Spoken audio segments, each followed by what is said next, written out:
Bonjour à tous, j'espère que vous allez bien. Moi je suis chaud bouillant comme d'hab, toujours en forme avec le plaisir pour vous, pour faire un peu de programmation, pour s'amuser. Cette fois on va regarder les promesses en JavaScript.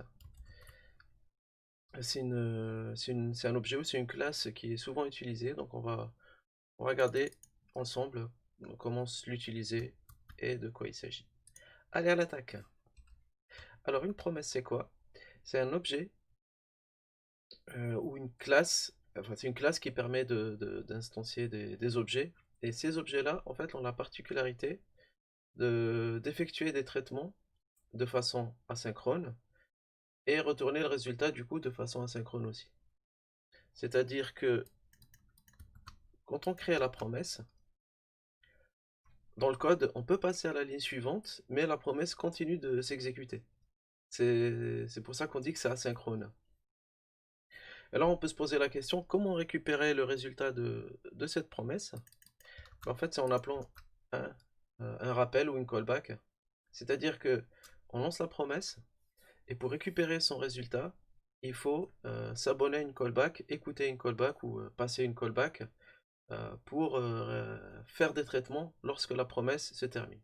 Donc ça, c'est le cas, on va dire, de base, c'est la définition standard d'une promesse. On va voir qu'en JavaScript, depuis pas longtemps, il y a des façons, et une façon plus simple de récupérer le résultat d'une promesse, mais on va y aller, on va voir ça par la suite.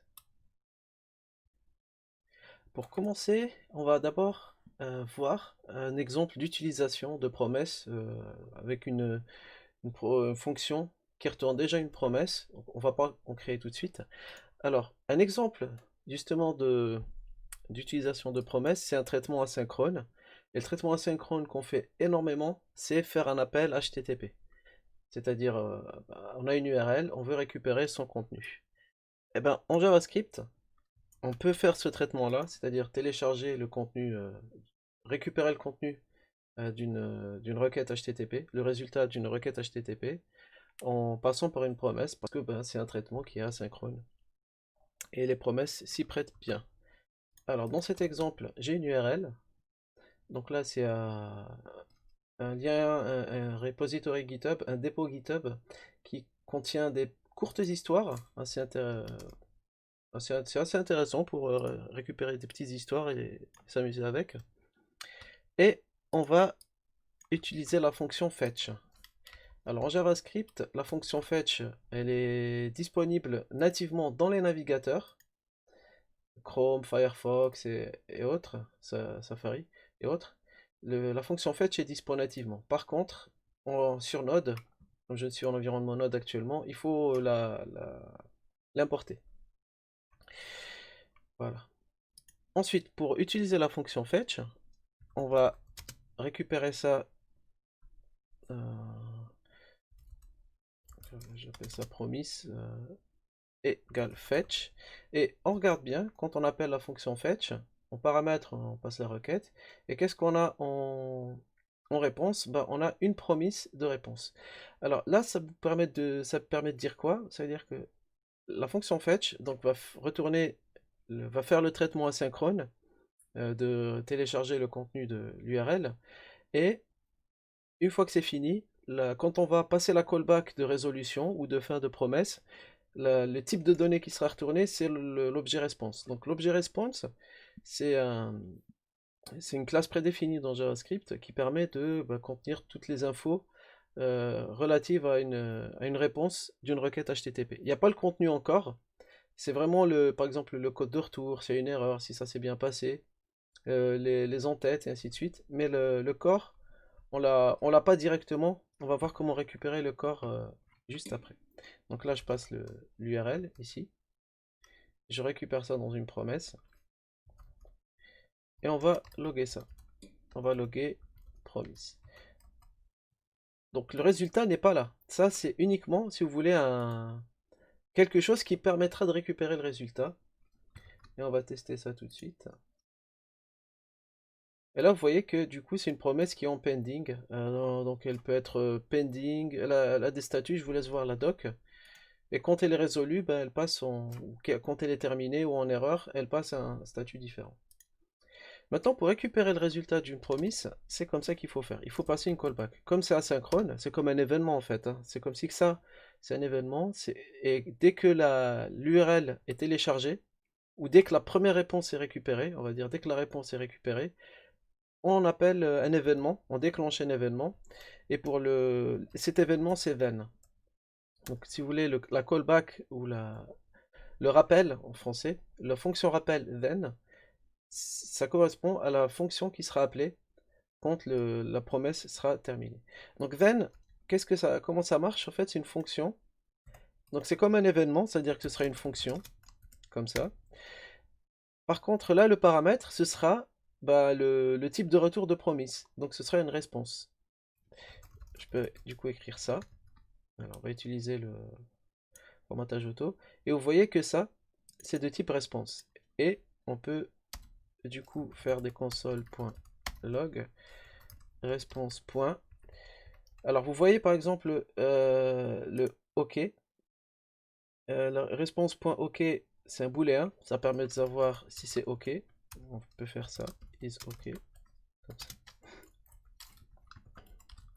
On peut faire un autre log pour...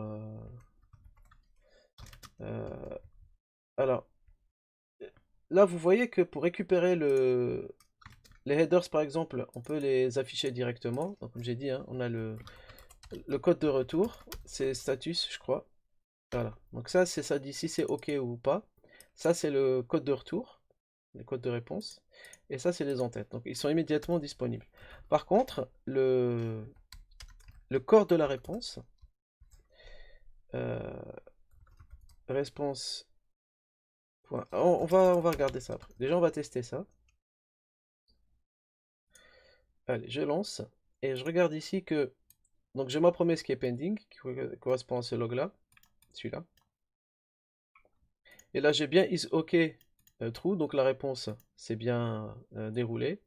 Ici on a tous les headers, classiques hein, d'une requête HTTP.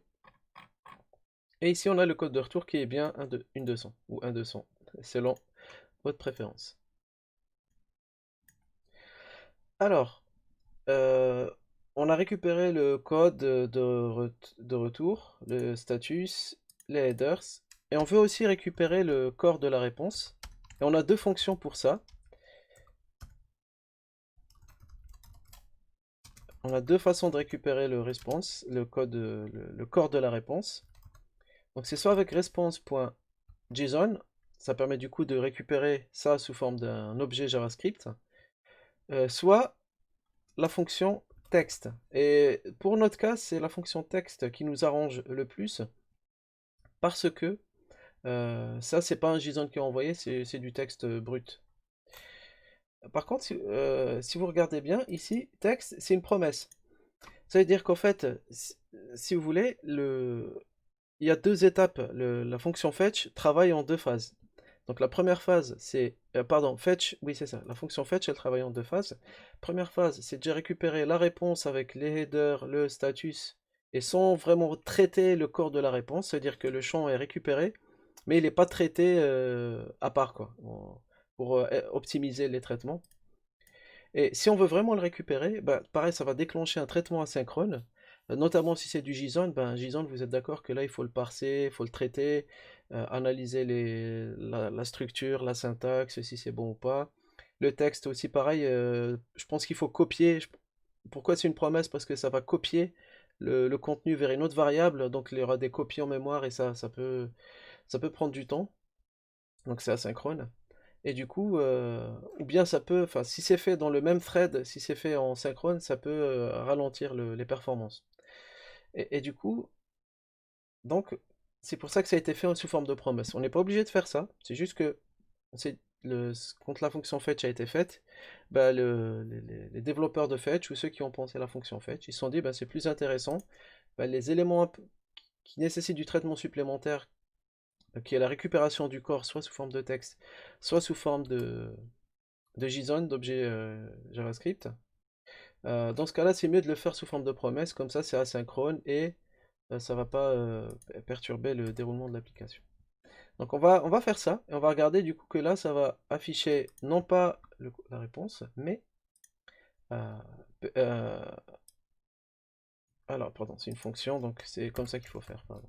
C'est une fonction. Et là, vous voyez que c'est une promesse qui est en pending. Ça veut dire que, du coup, pour récupérer ça, il faut faire un autre... pardon, c'est pas ça. Bah, du coup, il faut faire ça, response.text. Point. Alors, on fait comme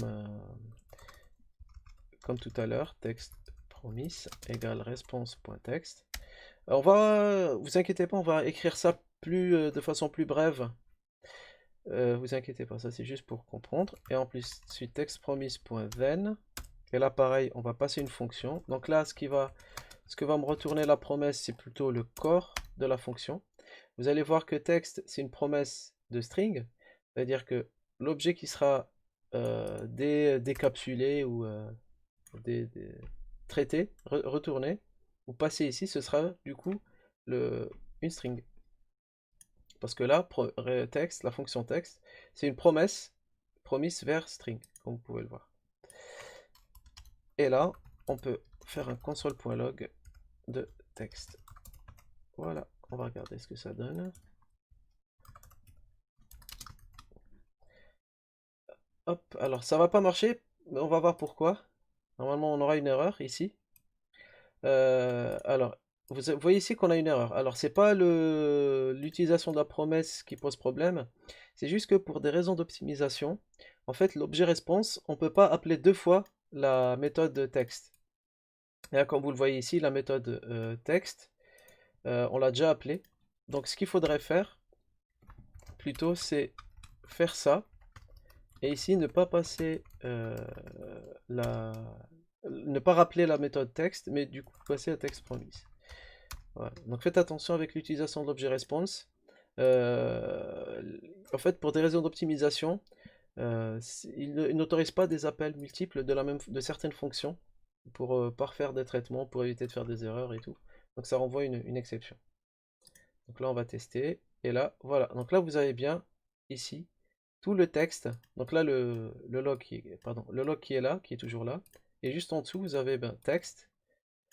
Je vais peut-être mettre une flèche pour voilà, et relancer. Et voilà. Donc on a bien tout le texte qui est affiché ici. Voilà, ça fait une petite histoire bien écrite. Bah c'est bon là, c'est pas mal. Donc là, on a vu comment appeler une promesse, récupérer sa réponse en passant le rappel. Ensuite, bah, dans le rappel, on peut aussi, s'il faut utiliser une autre promesse, bah, on peut faire ça. D'accord. Donc ça, c'est vraiment le cas particulier, on va dire, de fetch. On va dire c'est un peu un cas...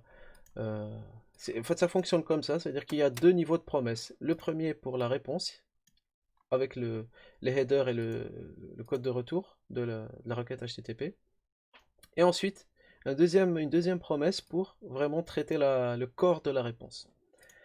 Voilà. Ça, c'est un choix qui a été fait. On aurait pu faire autrement. On aurait pu tout récupérer dans la même promesse. On aurait pu même faire une promesse pour les headers. C'est un choix qui a été fait. Euh, et, euh, et on n'a qu'à le suivre. L'essentiel, c'est que quand on a une promesse, on fait le then pour récupérer sa réponse. La réponse, et c'est un événement, hein. Alors pour vous montrer ça, normalement si je fais ça, logiquement, comme c'est asynchrone, ça va, même si ça, vous voyez que ce code il est placé après, normalement alors, je vais peut-être mettre fetch promise. Celui-là il va être affiché quand même en premier, pour vous montrer que c'est asynchrone. Vous voyez, hein, c'est bien ce console-log qui est affiché en premier et celui-là est affiché après. Ça montre bien que c'est asynchrone, c'est-à-dire que bah, on a du code des codes différents, des fonctions différentes, des bouts de code différents qui s'exécutent de façon concurrente l'une à la suite de l'autre ou l'une après l'autre, c'est selon le cas. Donc, et ça, asynchrone, ça veut dire quoi du coup? C'est que même si le code ne suit pas forcément la séquence. Voilà, l'exécution ne suit pas la séquence du code. Bon alors là, ça c'est parfait, c'est bien. On sait faire des promesses, rappeler une promesse dans une promesse, et ainsi de suite. Mais là, vous voyez que cette écriture est un peu lourde, hein. Là, on a une variable. Ça fait trop de code, trop d'intentation, et on aimerait éviter un peu ces enchaînements-là. Euh, du coup, je vais vous montrer une première façon d'appeler des promesses de façon super optimisée. Regardez. Alors ça retourne une promesse. Donc au lieu de faire ça, c'est-à-dire récupérer le résultat de fetch dans une variable et ensuite d'appeler le then, ce qu'on fait généralement, c'est faire ça directement. Then, response, on fait ça. Vous voyez, hein? Donc on fait nos traitements, ici. C'est déjà un peu mieux. Ça nous enlève une variable. Donc ça, on peut le faire aussi en enlevant le log qui sert à rien, enfin, qui ne nous sert plus. Et on fait ça aussi pour récupérer le texte. Voilà, donc là, j'ai omis les variables intermédiaires et j'appelle directement le then directement suite à l'appel de la fonction sans passer par une variable. Ça, c'est un premier niveau de réduction de code et de concision. Et par contre, c'est encore, on peut faire mieux. On peut faire mieux. Et en fait, c'est là où comment peut-être vous allez, on va arriver à de l'écriture que vous trouvez un peu sur Internet avec les promesses. Avec le then, hein. Je parle toujours du then parce qu'il y a une autre syntaxe pour les promesses. Par rapport au then, vous allez vous retrouver avec une écriture qu'on retrouve souvent sur Internet. Alors, je vais essayer de l'expliquer. En fait, la fonction then, elle est très pratique dans le sens où then, regardez ce que ça retourne. Ça retourne une promesse. Regardez, la fonction then retourne une promesse. Et du coup, ce qu'on peut faire, c'est que si on veut enchaîner, en fait, si then, dans le then, on a besoin de traiter notre promesse, au lieu de faire ça, il y a une astuce, c'est de faire ça, regardez, hein. Je vais faire un return ici. Donc celui-là, je le mets de côté. Et là, je vais faire response.text. Ça veut dire que ce then-là, son but, c'est de récupérer, traiter la réponse, et ensuite déléguer la gestion de la promesse du texte. On va, d'accord, vous voyez ici, on va pas traiter la promesse directement, mais on va la déléguer à une autre promesse. C'est-à-dire que du coup, on peut faire ça, const p égale machin, et on fait p.then. Là, on aura du coup notre texte, et ici, on aura... attends, je vais copier trop de code. Voilà, excusez-moi. Ok, vous voyez là, ici le then, du coup, ce sera une promesse de string. Et ça permet, c'est une façon, c'est une possibilité offerte par then, ça permet du coup de réduire les indentations et de ne pas faire trop de gestion aussi dans un then. Là, ce qui est intéressant aussi, c'est que au-delà de réduire les indentations et l'imbrication des accolades, des blocs de code, c'est que là, vous voyez que cette partie-là ne gère pas le corps de la réponse. Elle gère uniquement la réponse, et le corps de la réponse, c'est délégué à une autre promesse qui est là. Donc ça permet aussi hein, d'un côté de mieux scinder le code et de pas mélanger de pas faire trop de traitements de promesses dans un seul bloc. Et là on peut aller encore plus loin en fait. C'est que regardez ici, comme then c'est une promesse, comme fetch c'est une promesse. Et pour l'appeler rapidement, enfin pour l'appeler de façon sans passer par une variable intermédiaire, je fais .then. Et ben du coup je peux faire la même chose ici, c'est-à-dire que then ça retourne une promesse. Et au lieu de passer par une variable intermédiaire, je peux directement faire ça. Voilà, et en plus, avec mon éditeur, l'indentation me convient encore mieux. C'est beaucoup plus lisible. Donc la première promesse, traitement de la première promesse, qui va retourner une nouvelle promesse et qui va faire ça. Si on veut comparer ça dans la vraie vie, c'est en fait je demande à quelqu'un, c'est comme si je demande à quelqu'un d'aller chercher du pain, d'aller me chercher du pain, et je lui dis bah en fait quand tu me ramènes le pain, fais-moi un sandwich. Et ce faire le sandwich, bah, c'est fait ici. D'accord, c'est une promesse, acheter du pain et ensuite faire un sandwich. Vous voyez, c'est deux promesses. Et ben c'est fait comme ça en fait. Donc va me chercher ça, en fait, va chercher cette URL. Une fois que tu as la réponse, ben ensuite va chercher le corps de la réponse et voilà. Donc ça c'est là la fonction then. Bah voilà, il reste plus qu'à tester quand même pour, pour être sûr. Donc je vais enlever ça puisqu'on n'a plus la variable promise. Donc là, il n'y a plus de variable intermédiaire. On lance le traitement et tout est nickel. On a bien le texte qui est là. Parfait. Maintenant, on va passer à un autre aspect des promesses. Donc le pendant de then, c'est comment gérer les erreurs. Hein, il y a un pendant à then pour les erreurs. Then, généralement utilisé pour le succès. Pas forcément, pas tout le temps, mais généralement then est utilisé en cas de succès. Parce qu'en fait, après, qu'est-ce qu'on considère comme un succès, comme un échec? Là, c'est chacun son interprétation.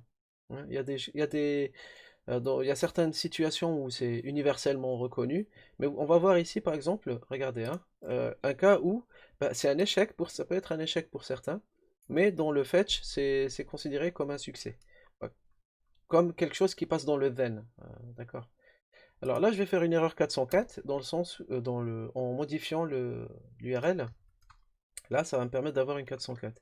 Ben, figurez-vous que ce type d'erreur, ça passe quand même dans le then. Et on va voir ça tout de suite. Donc si j'exécute, ben regardez, je passe bien dans le then. Voilà. Donc pour la fonction fetch, je dis bien la fonction fetch, les erreurs de type 404. Donc là, je vous les invite à voir comment fonctionne enfin, qu'est-ce qui est considéré comme une erreur dans fetch. euh, pour voir du coup qu'est-ce qu'on met dans le then et qu'est-ce qu'on met dans ce qu'on va voir tout de suite. Alors maintenant on va faire une erreur, on va modifier l'URL de façon à avoir une erreur qui est vraiment qui va pas passer dans le then. Donc ici, si je lance, là vous voyez que j'ai des exceptions. Hop, j'ai une exception. En fait ça dit quoi? Ça dit que la promesse a été rejetée. Donc le fait d'avoir un nom de domaine invalide, là ça passe la promesse en statut rejeté. Hein, vous vous souvenez que la promesse, elle est en pending, c'est-à-dire en cours si vous voulez. Elle peut être en succès, et elle peut être rejetée. Pas succès, mais résolu. Voilà. Donc le then, c'est résolu. Une 404, ça passe dans le cas résolu. Par contre, un DNS inexistant, une erreur de DNS, une erreur de domaine, pas de DNS, une erreur de nom de domaine, bah c'est considéré comme un rejet. Pour récupérer les rejets, du coup, vous avez deux façons pour traiter les rejets. Donc, comme c'est une promesse, ce sera toujours avec une callback. Ok? Alors, un rejet, on le récupère avec soit en rajoutant une deuxième fonction. Alors là, c'est comme ça si vous voulez. Comme ça. Hop. Donc, le then propose deux méthodes, une pour la résolution et une pour le rejet. Et on fait console.error. Excusez-moi. Et j'affiche l'erreur. Error. Comme ça. Des jolis logs. Et on exécute. Voilà. Et là, j'ai bien mon affichage. C'est-à-dire que je peux, du coup, traiter l'erreur de façon plus élégante. Euh, et du coup, là, si je veux aussi traiter l'erreur... Alors, vous voyez que ce rappel-là, il ne traite que l'erreur de ce gestionnaire de then. D'accord, que de ce then-là. C'est-à-dire que si on a une erreur ici, il faut refaire une autre erreur. C'est-à-dire que si je veux traiter l'erreur de ce deuxième then, bah, il faut faire ça aussi. Donc ici, on aura un deuxième erreur pour traiter les éventuelles erreurs de traitement du corps. On réexécute. Voilà. Donc du coup, ce qu'on remarque, c'est qu'on passe pas dans le deuxième then. Hein. Dès qu'on a une erreur dans le premier then, on va pas passer dans le deuxième. C'est cool. Et si on passe, bah, en cas de résolution, on passe ici, et en cas de rejet, on passe là. Et même dans la doc, vous voyez que ici, donc c'est unfulfilled, donc ça c'est plutôt le terme anglais, c'est fulfilled ou résolu, ou complété. Et deuxième fonction, c'est le rejeté, onReject.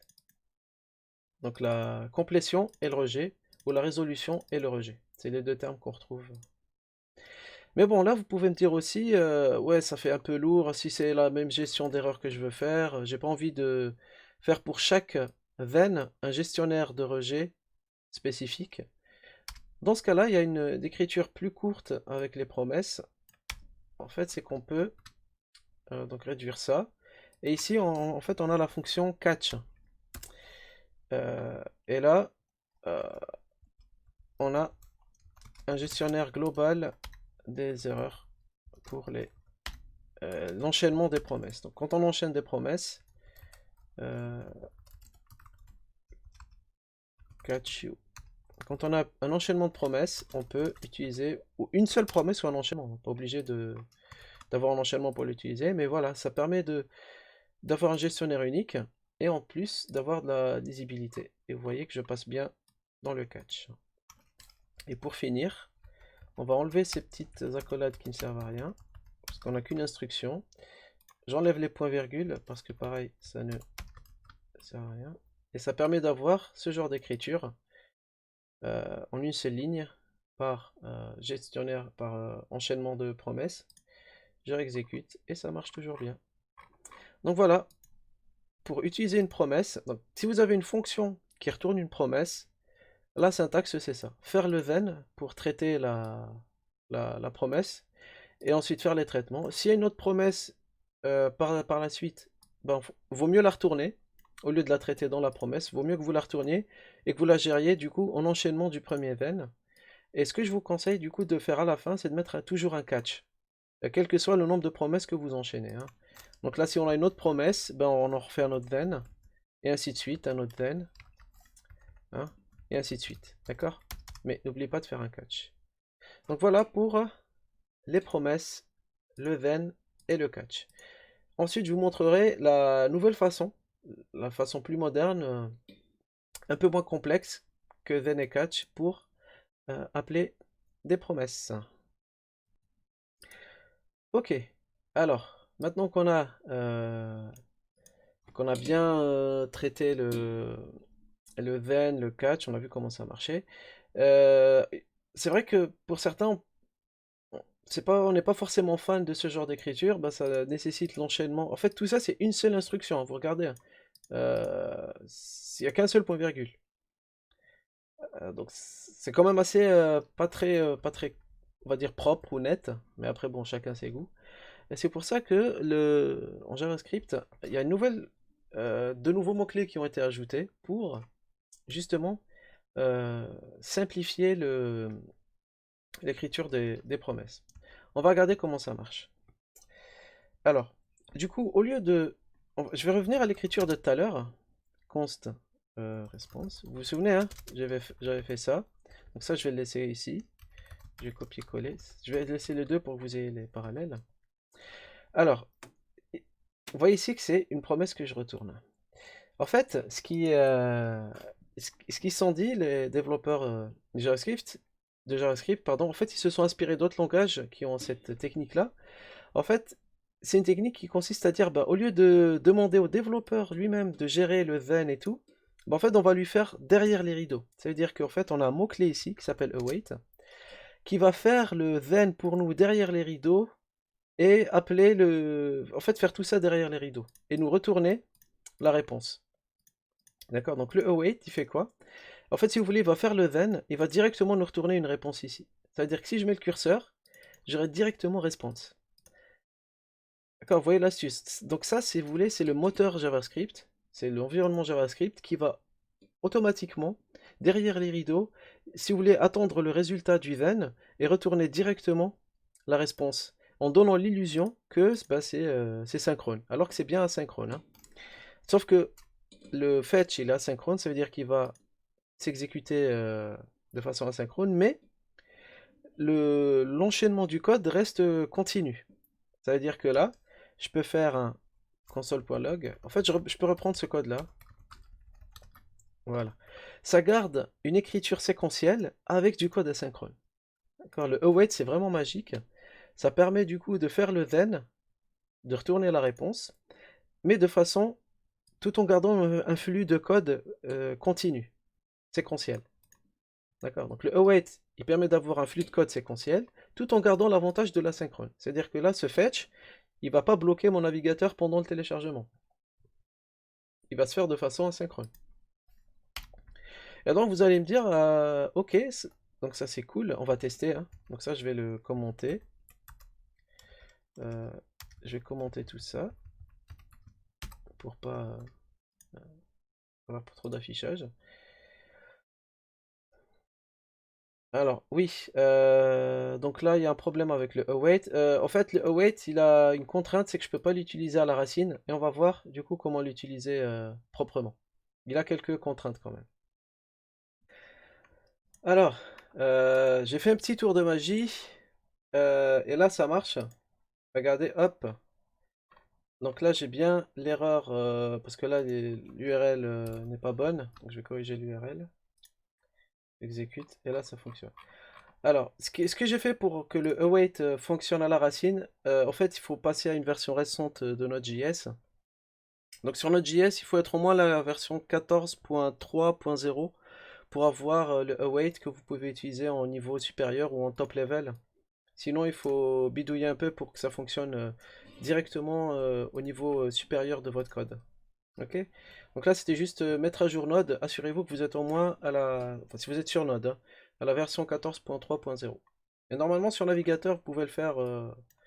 C'est pareil, c'est récent, cette possibilité de faire du await. Sinon, il faut faire autre chose. Enfin, on peut pas faire directement du await. Euh, il faut qu'on soit dans une fonction avec async. Je vais en reparler juste après, justement. Bref, donc là, on a le await qui répond, donc c'est bien. On va continuer du coup. Alors, à votre avis, comment récupérer le texte? Bah, tout simplement en faisant const text égale await, toujours un await pour response.text. Await pour, si vous voulez, des... En fait, là, comment on peut le voir, ça, comment on peut l'interpréter, c'est que ça va désimpacter la promesse. Ça va attendre la fin de la promesse, ça va attendre la résolution de la promesse, ça va la désimpacter, et ouais, c'est ça, ça va l'ouvrir pour nous, et ça va nous retourner directement la réponse, au lieu de passer par une promesse ici. Et on fait console.log de texte. Voilà, on y est, on est bon. Donc ça, je peux le supprimer. Vous voyez, on est passé de là à là. Le catch, on va voir comment faire l'équivalent du catch avec cette syntaxe-là. Mais on y est presque. On va exécuter et on va se rendre compte qu'on a bien ça. L'avantage du await, donc, c'est de garder l'exécution séquentielle avec du code asynchrone. Donc ça combine le meilleur des deux mondes.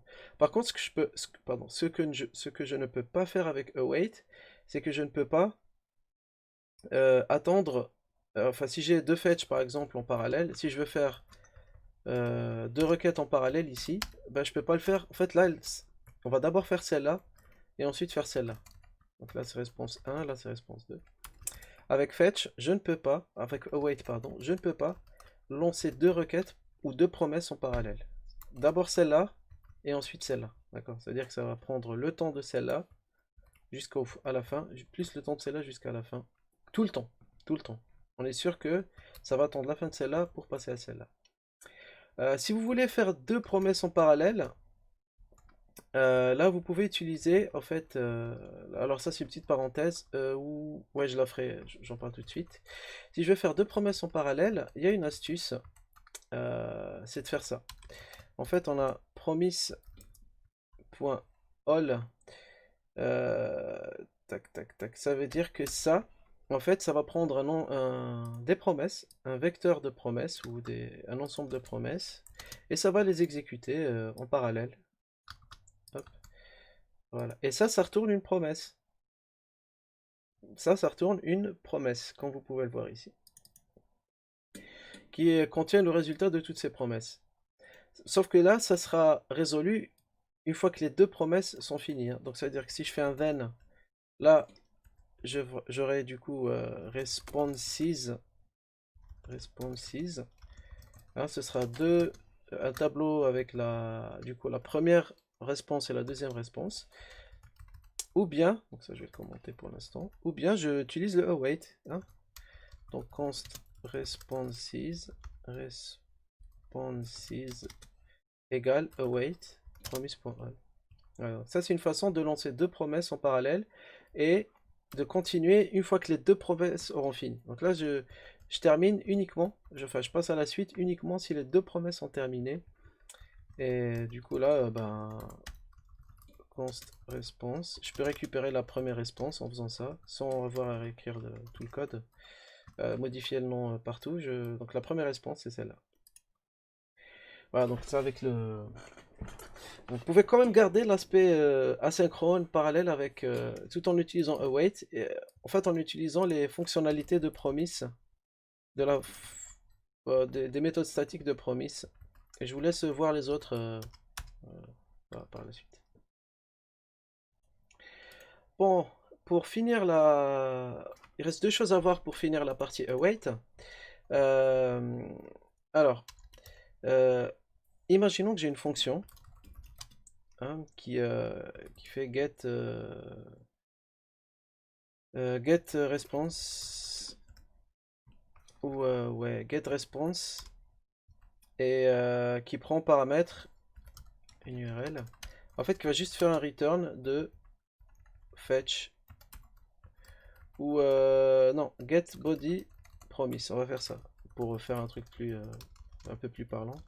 Get body promise et qui prend une URL et qui va du coup faire un await ici. Donc là const p égale await. Ok, et j'ai fait return de p. Ou même pas get body promise, show, même pas show, allez, show text, comme ça, et pas de return. On va juste du coup faire un console.log. Alors regardez ce que je vais faire ici, juste, non, non, je vais le faire après. On va y aller mollo. Alors, const text égale await. Du coup, ça va être p.text, voilà, et console.log de texte. Ok, imaginez que j'ai cette fonction là, donc ce code là je peux le supprimer. Hop. Et j'appelle la fonction show text. Alors vous êtes d'accord là qu'il y a un petit problème dans le sens où ça c'est une fonction qui va faire des traitements asynchrones. C'est-à-dire que il y a du await dedans. Et par contre si je l'appelle comme ça je vois rien en fait. Hein. Vous voyez que là je vois rien. C'est pour ça qu'en fait quand vous avez une fonction avec des await, et je crois que si j'exécute j'aurai des problèmes. Ouais, j'aurai des erreurs. Ah pardon, j'ai pas sauvegardé. Ouais, vous voyez ici que j'ai une erreur en fait, il me dit que j'ai appelé une fonction await, mais en fait, comme j'ai dit, hein, pourquoi ça marche pas en fait, tout simplement parce que moi quand je lis ça, pour moi je m'attends pas à ce que ce soit une fonction où il y a du await dedans, c'est-à-dire qu'il y a des fonctions où il y a de la synchronicité, où c'est asynchrone et tout. Donc ce qu'on fait en fait en général, enfin en général, vous allez voir dans tous les langages où il y a du await, en fait quand c'est dans une fonction, il faut rajouter le terme async ici. D'accord, quand vous avez une fonction avec des awaits dedans, rajoutez le terme async. Et tout à l'heure, en fait, c'est pour ça que en fait, dans les vieilles versions de Node et de Chrome, ça marche pas, parce qu'en fait, il s'attend à voir un async quelque part. Et au début, en fait, il s'était pas géré le fait de faire un async, on va dire, implicite. D'accord, c'est pour ça que ça marchait pas. Mais en passant sur des versions récentes, on va dire qu'il fait un async implicite du main, du fichier. Mais la règle, c'est ça. Si vous avez du await, donc le bloc qui l'englobe, il doit avoir un async dessus. Ça permet au compilateur de bien gérer l'appel de la fonction, parce qu'en fait, comme vous savez, il faut savoir qu'il fait il fait de l'asynchrone, du traitement asynchrone en interne, il fait le then, il récupère uniquement le résultat. Donc le compilateur, il fait des choses. Et du coup, pour vraiment, on va dire, l'aider et bien signifier que s'il y a du await à l'intérieur, on rajoute le async. Et donc là, ça permet aussi, en fait, une fonction qui a async au début, je peux faire await de cette fonction. Si je fais pas await, vous allez voir que ça, c'est une promesse, vous voyez? En fait, le fait de mettre async aussi, ça veut dire que cette fonction-là, ça devient une promesse. Pourquoi? Parce que dedans, je fais des traitements avec les await. Voilà, donc async il a deux utilités. Ça permet du coup en termes de lisibilité de savoir qu'il y a du await à l'intérieur et aussi savoir que du coup la fonction où il y a le async va automatiquement être englobée par une promesse. Et du coup pour la traiter on utilise soit le then, enfin pour attendre sa fin, hein, pour faire des choses une fois que c'est fini. Rien ne m'empêche de faire show text comme ça. Mais en général, ben, comme on est sur du async await, on fait ça, on fait await. Et voilà. Alors, oui, il faut quand même passer une URL. Il faut passer l'URL quand même. Et voilà. En fait, là, ce qu'on a fait, c'est qu'on a retourné, on a créé une promesse. Donc, pour créer une promesse en JavaScript, il faut tout simplement avoir une fonction async. Voilà. Pour créer une promesse en JavaScript, créer une fonction async. Ça, c'est la réponse facile, mais je vais vous montrer vraiment comment créer une promesse avec un new, avec des objets et tout, par la suite. Allez, on est bientôt à la fin du await async, et c'est les exceptions. Comment gérer, enfin les erreurs, ou les rejets plutôt, pour être plus précis, comment gérer les rejets. Tout simplement avec le bon vieux try catch. Voilà. Donc si vous n'êtes pas fan de try catch, bah malheureusement avec les promesses, c'est la façon de gérer les rejets. Hop, donc console.error et R. Voilà. Et donc là, on va faire la même chose que tout à l'heure. Donc si je fais une 404, ça va pas passer dans le catch. Je vais quand même faire un...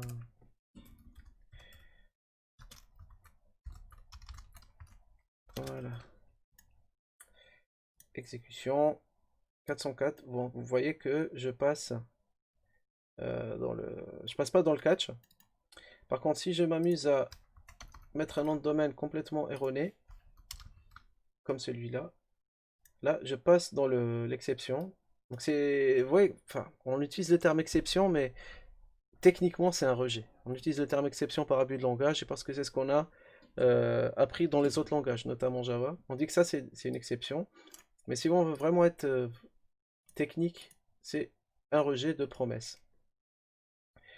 Mais au moins, ça permet aux développeurs Java d'être, ou dans les d'autres langages, d'avoir une syntaxe qui est super familière. En fait, c'est la même syntaxe, hein. Et je peux même faire ici un throw pour du coup rebalancer l'erreur ici. Voilà. Et là, vous voyez qu'il y a une code exception, ben, c'est celui-là. Et c'est ce qui est conseillé de faire, hein. Quand vous avez des exceptions, vaut mieux, enfin, la bonne pratique, c'est de les remonter quand même, notamment quand c'est des exceptions qui nécessitent un affichage de pop-up de messages d'erreur à l'utilisateur, vaut mieux les remonter. Et donc là, on va faire un deuxième try catch pour remonter l'exception, pour traiter l'exception remontée. Et là, on va plutôt, on va pas afficher l'erreur à l'utilisateur, on va plutôt lui dire oups, le fameux oups, pour bien faire passer la pilule. Oups, une erreur s'est produite. Une erreur inopinée. J'espère que je ne me suis pas trompé dans l'orthographe. Une erreur inopinée. C'est bon, c'est produit. Voilà, allez, on teste ça. Et on passe bien du coup dans le premier erreur. Donc ça, je peux le commenter, hein. Si je veux pas afficher d'erreur, si je veux juste le gérer, mettre des choses en BDD, enfin relancer un traitement. Mais si je veux quand même remonter ça à l'utilisateur pour qu'il affiche un message propre, on fait ça. Et c'est bon, ça marche bien. Voilà, donc ça c'est le await. Donc vous avez deux façons de faire des promesses, soit avec await, comme vous pouvez le voir, soit avec le then. Then ici et catch. Euh, Bon, parce que je crois que j'ai pas bien écrit le then. Faut bien l'écrire peut-être. Comme ça. Point. Ah oui, pardon. C'est là où je me suis trompé. Voilà, point catch, et ainsi de suite, voilà. Donc ça, vous avez deux façons de faire. Utilisez celle qui vous arrange, celle qui vous convient. L'essentiel, c'est d'être cohérent et d'être en phase avec son équipe au niveau des conventions. Voilà, et ensuite, pour finir avec les promesses, juste après, on va voir comment vraiment créer une promesse à l'ancienne, vraiment avec un new, avec un objet et tout, sans utiliser la nouvelle syntaxe raccourcie. En fait, ça c'est juste un sucre syntaxique, hein. Donc, le async await c'est un sucre syntaxique pour du then et du catch. Et pareil, donc async c'est un sucre syntaxique pour créer une promesse, mais on va vraiment voir comment la créer nous-mêmes de zéro. Allons-y. Bon, on va d'abord supprimer tout ça. Et on va créer une promesse. Donc là, on va plus utiliser l'URL, on va plus utiliser fetch. On va vraiment créer nous-mêmes notre propre promesse, on va dire fictive, hein, promesse fictive. Alors, une promesse, c'est quoi en JavaScript? En fait, une promesse, c'est une classe. C'est une classe. Donc, on va en créer une. Promesse, c'est un objet, pardon. C'est un objet qui implémente ou qui est une instance de la classe promise. Voilà, une promesse, c'est un objet qui est une instance de la classe promise. Donc j'aurais dit une dernière fois. Une promesse, c'est un objet qui est une instance de la classe promise. Et cette classe promise, regardez ce qu'elle prend en paramètre. Une fonction exécutrice, en fait, qui prend deux paramètres. Ok, donc ici en paramètre, on a resolve reject. On a une fonction à deux paramètres. Donc c'est ça une promesse. Ici, c'est une classe, une instance d'une classe promise, dont le seul paramètre, je crois qu'il n'y en a qu'un seul. Je vais vérifier s'il y en a d'autres, mais c'est celui que j'utilise le plus. Donc dans le premier paramètre, et normalement c'est le seul, c'est une fonction. Ça c'est juste une fonction. En fait, je construis une classe avec une fonction paramètre. En fait, vous pouvez l'imaginer comme un setTimeout, hein. SetTimeout, c'est quoi? C'est une fonction qui prend une fonction paramètre. Bah, tout simplement, c'est un peu similaire. Sauf que, vous voyez ici qu'il y a deux fonctions paramètres. Donc ça, c'est des fonctions qui seront appelées en interne, enfin qui sont créées en interne plutôt par la promesse, d'accord? Qui sont créées en interne par la promesse, il nous les passe, et ça nous permettra en fait de signaler, quand est-ce que la promesse a réussi, c'est résolu, et quand est-ce qu'elle a échoué. Donc ça, ces deux paramètres, ce sont des fonctions. C'est là où ça commence à être un peu compliqué. Donc la promesse, elle prend une fonction paramètre, donc c'est le traitement qu'on fait, hein. D'accord, là c'est le traitement qu'on fait. Mais comment signaler que le traitement est déroulé avec succès, ou c'est résolu, ou est rejeté? Ben, c'est en appelant ces deux fonctions-là. D'accord? Donc ça c'est... En fait, ça utilise vraiment la programmation fonctionnelle et le passage de fonctions paramètres pour faire son travail. Alors, on va faire un truc tout simple, on va générer un nombre aléatoire. Const r égale, donc c'est new random. Alors, où c'est random. Alors, je vais regarder rapidement comment faire ça. J'ai un petit trou de mémoire.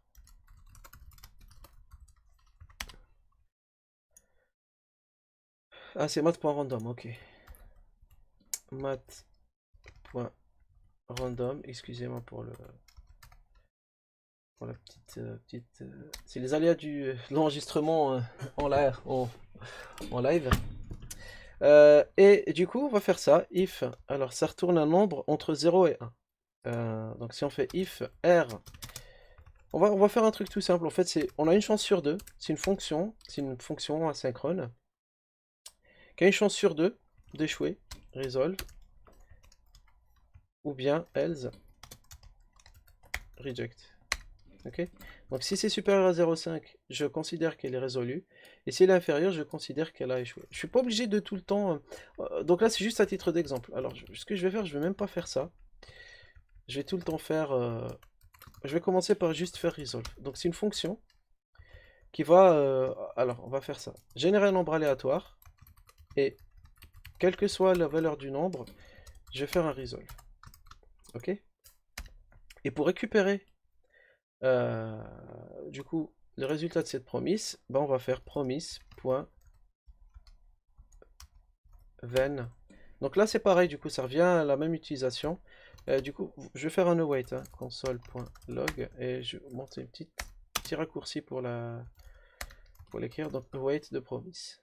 Donc là j'attends la fin de la promesse et j'affiche son résultat. Et j'affiche.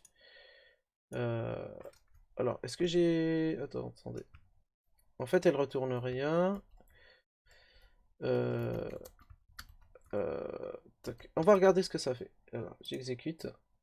Et là, ça va undefined. Donc là, ça exécute la promesse, mais ça me retourne undefined. Donc je vais peut-être rajouter un affichage ici.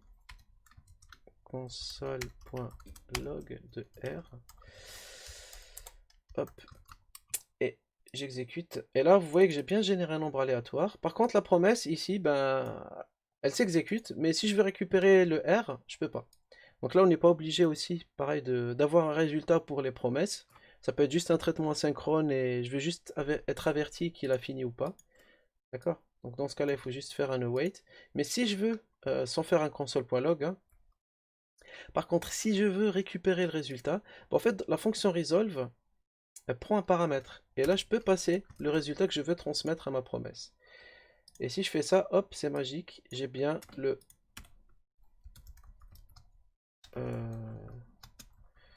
value, hop. J'ai bien le resolve, en fait, qui va retransmettre ça dans le retour de la promesse. Alors, qu'est-ce qui... Ah oui, promise is not defined. Qu'est-ce qui va pas? Alors, peut-être que ça marche pas trop, la virgule et tout, donc je vais la mettre ici, il n'y a pas de souci. Const result égale await de promise. Sauf si je me suis trompé. Et result. Je crois qu'on va essayer, mais c'est peut-être juste le... Ouais, ça marche. Je crois que le faire un await après une virgule, JavaScript n'aime pas trop, donc on va simplifier un peu, on va éclater un peu. Voilà. Donc là, c'est une promesse en fait qui réussit toujours. Et comment je veux signifier que la promesse a échoué? Ben, enfin, comment je veux signaler, enfin, comment je veux faire des promesses qui peuvent échouer? Ben, tout simplement en faisant un if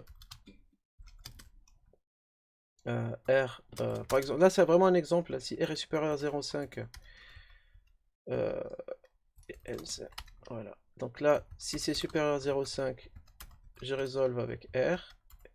Et si c'est inférieur à 0,5, je reject avec, du coup, là, bad number. Je peux passer une chaîne de caractères, hein. Je suis pas obligé de passer un entier. Je passe ce que je veux, hein. Je peux passer un objet.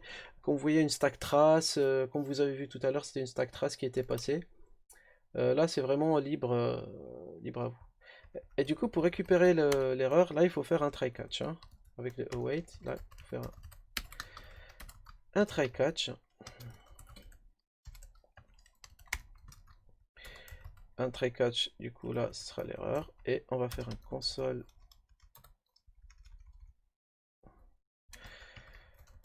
Error, error de ERR.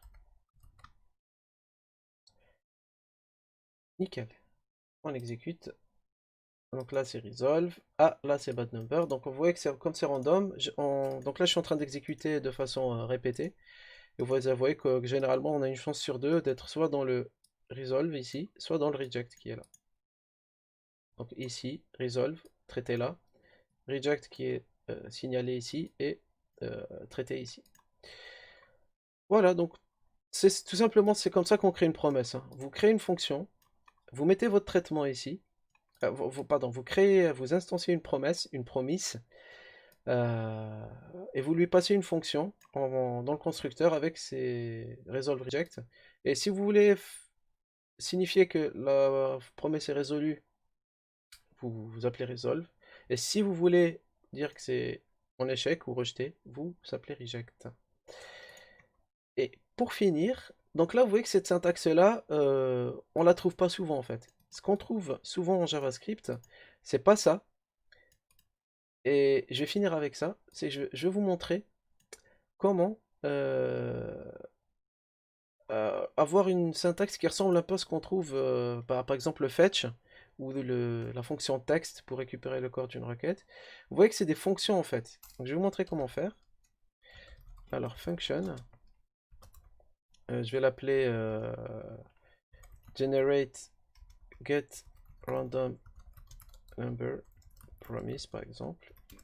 Ah, ça c'est juste un nom que je donne, hein. Vous pouvez l'appeler comme vous voulez la fonction. Et celle-là, en fait, ce qu'elle va faire, regardez, elle va retourner la promesse. Hop. En fait, c'est plutôt cette syntaxe-là qu'on retrouve ici avec un return. En fait, c'est des fonctions dont le seul but, c'est de retourner une promesse.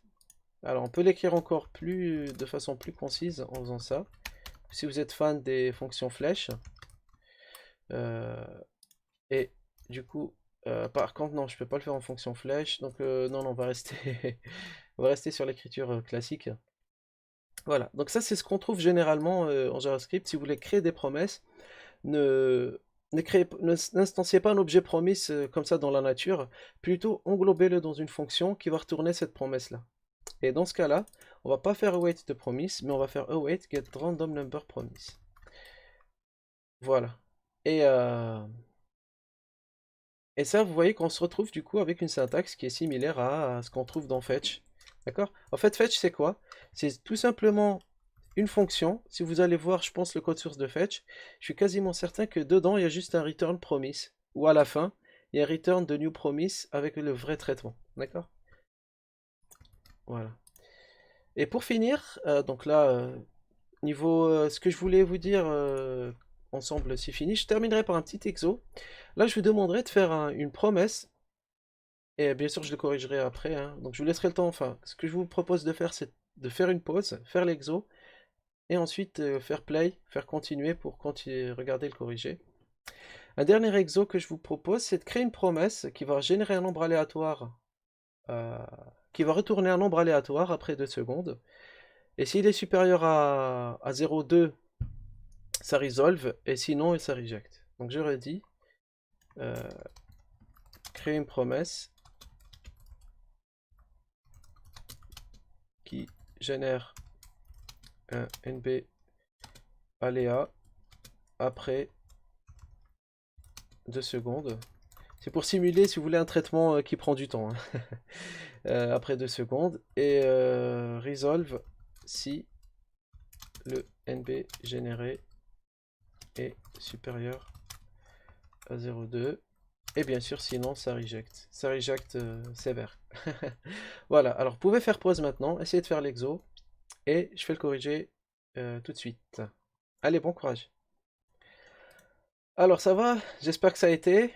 On va corriger tout de suite. Donc je vais garder la même écriture, je vais juste modifier ça pour vous montrer comment avoir une promesse qui fait vraiment, enfin une promesse qui met du temps à se résoudre. Là c'est vraiment pour vous montrer une promesse qui met du temps à se résoudre. Alors vous savez, quand JavaScript, donc là je vais le couper ce code là, d'accord, il est coupé, je le mets de côté. En JavaScript, pour attendre 2 secondes, il faut utiliser la fonction setTimeout. Donc il y a cet intervalle et cette timeout. Et cette timeout, c'est juste pour planifier une seule exécution. Donc là, ça prend une fonction paramètre que je vais écrire tout de suite. Et en deuxième paramètre, ça prend le temps qu'il faut attendre pour la lancer. Et ici, et là vous voyez l'intérêt d'avoir des fonctions resolve et reject, c'est que ici, en fait c'est tout simple, il faut juste coller le code ici. Et ici changer la condition. Donc je set le timeout pour lancer ce traitement après 2 secondes. Et une fois que ce traitement est fait, je resolve ou je reject. Et ça, vous voyez l'avantage d'avoir des fonctions, c'est que même si je suis dans une fonction asynchrone, je peux faire ce que je veux ici, tant que j'appelle resolve et reject, c'est ce qui est vraiment, c'est ce qui est attendu par le await ou par le then. C'est d'avoir un resolve et un reject, quel que soit le temps qui passe ou le traitement qu'on fait dans la promesse. Ça veut dire que j'ai pas mal de souplesse ici. L'essentiel, n'oubliez pas, c'est d'appeler un resolve et un reject quand votre traitement est fini. Et on va tester. Et vous voyez que j'attends un peu. Et c'est bien fini. Donc là, on peut refaire quelques autres déroulements. Quelques autres exécutions. Resolve. Bon, là, il y a beaucoup de chances que ça resolve. Bon, là, on va changer un peu la condition pour avoir un petit reject des familles. Et voilà. Voilà, bah, c'était une petite intro, voilà, rapide pour les promesses. Vous voyez que c'est pas sorcier, c'est super simple. Euh, En fait, le plus dur, c'est de faire du zen. Le plus dur, c'est de rentrer dans le zen. Et je pense que les deux points les plus durs, c'est le zen, comprendre la philosophie du zen, et ça, créer une promesse et avoir ça. Mais ça, normalement, vous n'aurez pas à le faire. Vous aurez surtout des cas où vous appellerez des fonctions qui retournent des promesses comme celui-là. Et dans ce cas-là, bah, soit vous faites un await, soit vous enchaînez des then. Voilà, voilà, j'espère que ça a été, que vous êtes bien amusé autant que moi. Et du coup, bah, je vous souhaite bon programmation, bon codage, et toujours avec la joie et la bonne humeur. Allez, à plus!